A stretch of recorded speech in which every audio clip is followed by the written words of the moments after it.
Okay, college algebra or college trigonometry. We pick up with a little bit of a reminder of what we just talked about. And in this example, it says, given the terminal point defined by t, find cosine of t, sine of t, and tangent of t. And so sine of t, cosine of t, and tangent of t. Now, remember, sine of t is equal to the y value if you're working in the unit circle. So first, we should verify that we are, in fact, working in the unit circle here. So I'm going to take negative 5 over 13, and I'll square it. And I'll add that to 12 over 13 squared, and make sure I get 1. We can see in the first part, I get 25 over 169. And the second part, I get 144 over 169. That's equal to 169 over 169, or 1. So therefore, it is the unit circle. So sine is the y value, or 12 over 13. Cosine is the x value, negative 5 over 13. And tangent is y divided by x. So 12 over 13 divided by negative 5 over 13. And as we divide those, notice that you're going to multiply by the reciprocal. Those cancel, and I get negative 12 over 5. That's my result. Sometimes it's plain to see that you're working in a unit circle. Sometimes it's not. We should always check to see. So if you look at this next one, if we take negative 2 over 3 and square it, and add that to negative root of 5 over 3 and square it, hopefully we get 1. So you get 4 over 9 plus 5 over 9. That's equal to 9 over 9. So yes, we are working in the unit circle. Therefore, sine of t is equal to negative root of 5 over 3. And cosine of t is equal to negative 2 over 3. The tangent of t, I divide those two. Negative root of 5 over 3 divided by negative 2 over 3. Notice that in this situation, the negatives will cancel. Multiply by 3 over 2. 3's cancel, and I get root of 5 over 2 for the tangent value.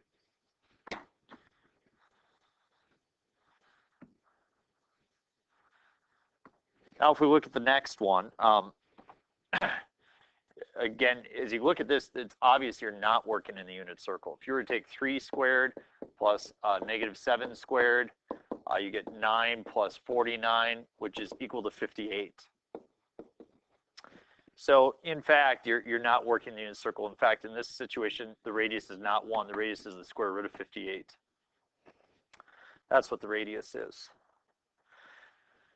And so sine of t is equal to the y value, negative 7, divided by the root of 58.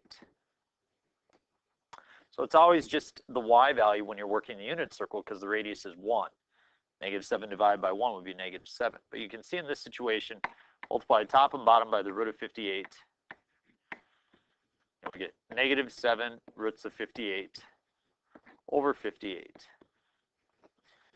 Cosine of t, you can see that you get 3 over the root of 58. Do the same thing, and we will get 3 roots of 58 over 58. The tangent of t is going to be negative 7 over 3. So that's a little bit of a review. It's going to help us as we move towards this example here. It says, find the values of the 6 trigonometric functions given the following information. Sine of t is negative 4/5, and t is in the 3rd quadrant. So this will prove to be one of the more challenging pieces for you. You need to somewhere find a scratch sheet of paper and write this down, but we have some important identities that we need to write. And it all really starts with this. X squared plus y squared is equal to r squared. That's the formula for a circle. If we're working in the unit circle, it's x squared plus y squared is equal to 1.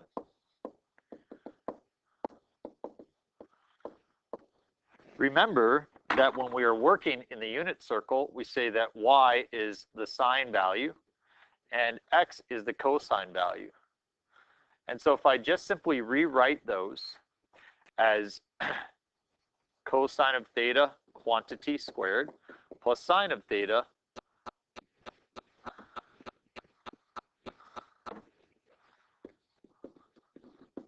quantity squared, that's equal to 1. This can be rearranged to produce the most fundamental trigonometric identity that we use in trigonometry.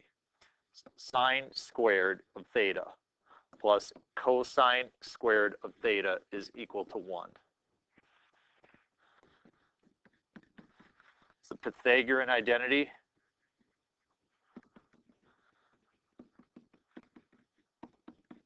Number 1. This you must remember at all times. Now, I'm going to produce a second identity. We're going to do something very simple here. We're going to say that tangent of theta, we said, is y divided by x. Remember that y is sine of theta and x is cosine of theta. Therefore, tangent of theta is equal to sine of theta over cosine of theta.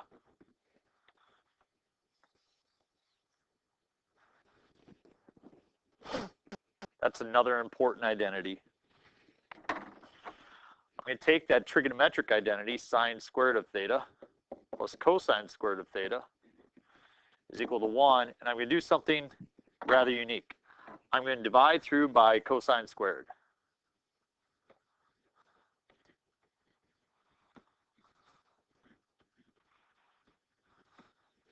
And notice what you get. Sine squared over cosine squared. Well, sine over cosine is tangent, so sine squared over cosine squared is tangent squared. Cosine squared over cosine squared is 1. And 1 over cosine squared is secant squared, as 1 over cosine is secant. This is Pythagorean identity number 2.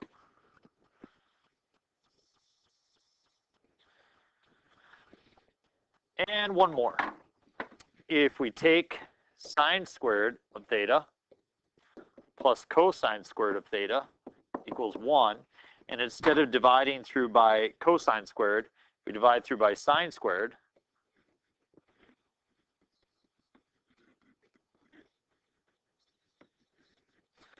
notice in this situation you get 1, and cosine squared over sine squared is cotangent squared, and 1 over sine is cosecant, so cosecant squared of theta. This is Pythagorean identity number 3. And so we're going to use those in order to answer this question. It says find values of all 6 trigonometric functions given the following information. So I set up sine of t is equal to, cosine of t is equal to, tangent of t is equal to, cosecant of t is equal to, secant of t is equal to, and cotangent of t is equal to. Now, this is the number 1 problem that people get on tests, and they write this, IDK. If you write that, I need to call home and talk to your parents, because they leave it entirely blank, and the fact is you have to find all 6 of these, and you already know 1. You know sine of t is equal to -4/5. You know that because it says it right here. So if you write IDK without writing that down, I got to make a formal call home to your parents and say, you don't know how to write that, and that will be embarrassing, unfortunately. The cosecant, we know that that's the reciprocal, so it's -5/4. So again, if you simply just write down those 2, you can avoid the phone call home. I don't want to have to do that because those 2 are very straightforward and basic. Now after that, it gets a little bit more difficult. But I want to focus on these 2 right here. I know sine, and I would like to find cosine. And there's a very important formula that I can use. Namely, I want to use sine squared of theta plus cosine squared of theta is equal to 1. Okay, I would like to use that. And so if I take -4/5 and square it and add it to cosine squared of theta, That's equal to 1. Negative 4 over 5, I get 16 over 25 plus cosine squared of theta is equal to 1 over 1 is going to be 25 over 25. I subtract the 16 over 25, I get cosine squared of theta is equal to 9 over 25. When I square root, I get cosine of theta is equal to plus or minus 3 over 5. Now I have to decide if it's positive or negative. I must decide if it's positive or negative. And we know it's in the third quadrant, so we will go ahead and make sure that you understand exactly how to determine your quadrants. So if you want to go back to that sheet of paper that you're writing down important information on, here we know that x and y are both positive. Here we know that x is negative and y is positive. Here we know that we have negative and negative. Whoop. And in this situation here, we have positive and negative. Remember, we are in the first, the second, third, and the fourth quadrants. So sine is the y value, so sine is positive here.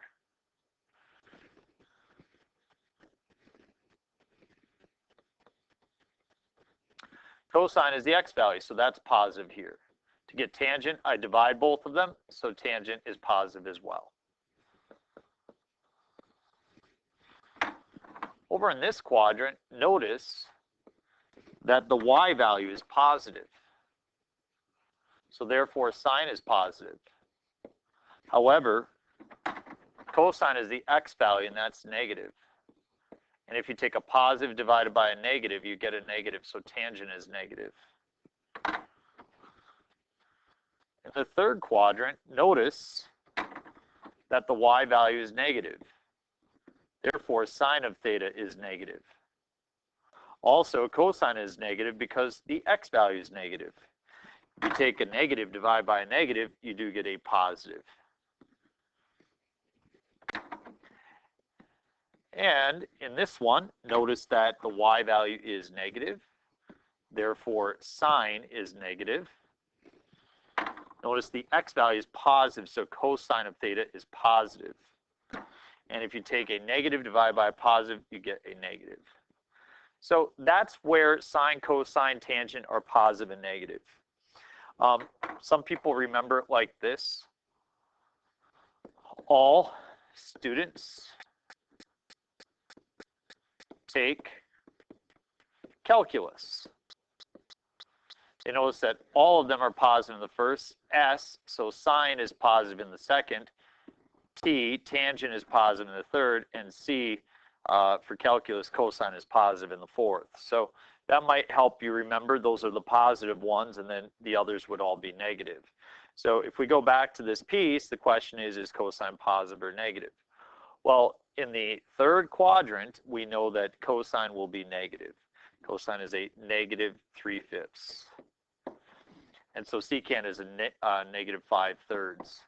How do we determine tangent? Easy. We take tangent of theta is equal to the sine value, negative 4 over 5. Remember, tangent is sine over cosine. I divide that by negative 3 over 5. Multiply by negative 5 over 3.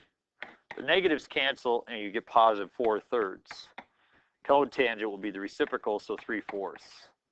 And there you have it. So we're going to do a couple pieces together here. But first, let's skip this one. Let's go to your worksheet. If you take out your worksheet, I'll actually do a couple problems with you here. See what we get. My smartboard's acting up. Good, and as you turn to this worksheet, let's do these first 3 together here. And that will help get you moving along. So it tells you that sine of theta is 3/5, so I go 3/5. And cosecant is then 5/3. I will use sine squared of theta plus cosine squared of theta is equal to 1. So 3/5 squared plus cosine squared is equal to 1. Or 9 over 25 plus cosine squared is equal to 25 over 25. Cosine squared of theta is equal to 16/25. So cosine of theta is equal to plus or minus 4 over 5. Is it positive or negative? Well, it's in quadrant 1, so it will be positive. 4 over 5, secant is 5 over 4. Find tangent. Tangent of theta is equal to sine of theta, which is 3/5, divided by cosine of theta, which is 4/5. Tangent of theta is equal to 3 over 5 times 5 over 4. Notice I get 3/4. And flip it for cotangent. There you have it. There's all 6. We use our identities. Let's look at a second value. We have tangent is equal to 15/8. So I'll go 15 over 8, and I'll use 8 over 15. It tells us that cosecant is negative. We'll deal with that in a second here. All right, so sine squared plus cosine squared equals 1. That's not going to help us because we don't have sine or cosine. So we don't have sine or cosine in this example. So since we do not have sine or cosine, let's use a different formula. I'm going to use 1 plus tangent squared is equal to secant squared. 1 plus, if I square tangent, I get 225 over 64 is equal to secant squared. Change that 1 to 64 over 64. 289 over 64 is equal to secant squared. 17 over 8, positive or negative, is equal to secant squared of theta. Now, what's important here to determine whether I'm positive or negative is to determine which quadrant I'm working in. Notice the first one, I'm told the quadrant, and this one, I'm not. But you are told this, tangent is positive. Notice that tangent is positive. Well, where is tangent positive? Tangent is positive here, and tangent is positive here. That means you're either working in the first quadrant or the third quadrant. Well, we're given another bit of information. Cosecant is negative. Remember, cosecant is the same as 1 over sine. So that would mean sine is negative as well. Sine is negative as well. Where is sine negative? Remember, sine is negative in the third quadrant, and sine is negative in the fourth quadrant. So the overlap is right here. This is both where tangent is positive and where cosecant is negative. So therefore, we're working in the third quadrant. And in the third quadrant, cosine is negative, and secant would then be negative. Sine is negative, and cosecant would be negative. So the secant value is negative 17 over 8. Since secant is negative 17 over 8, cosine will be negative 8 over 17.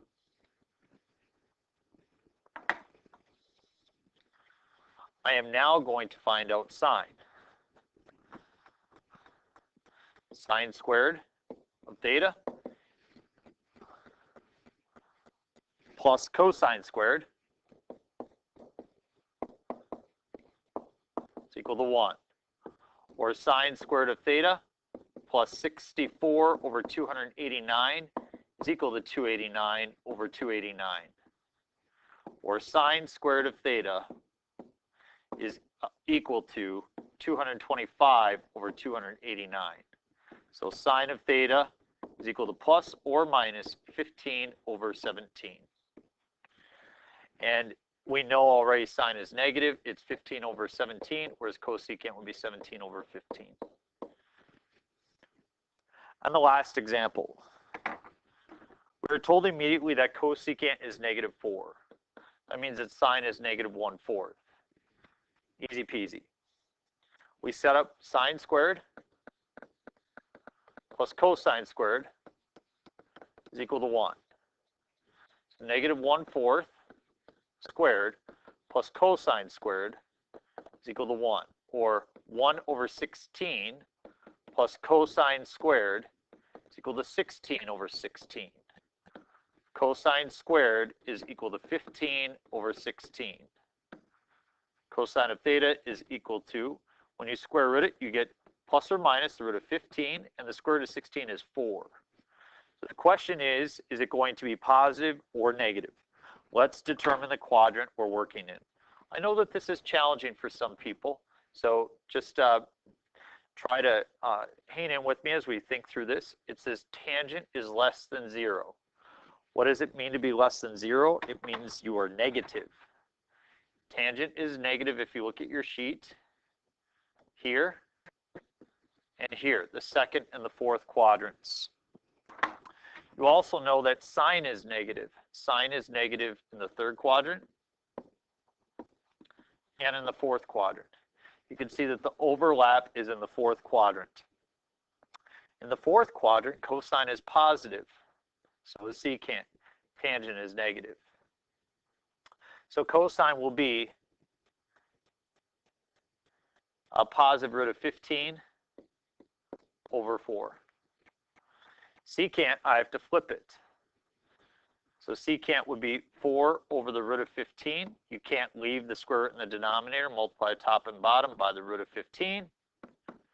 You get 4 roots of 15 over 15.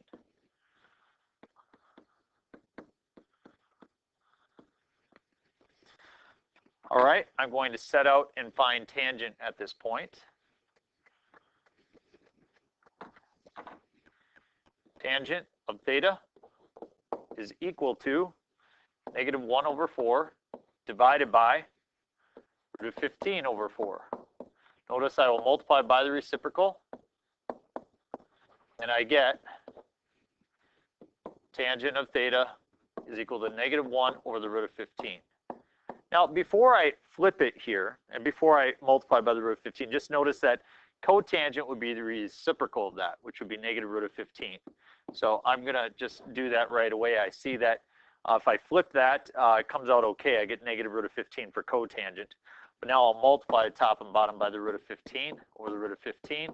And I get negative root of 15 over 15 for tangent.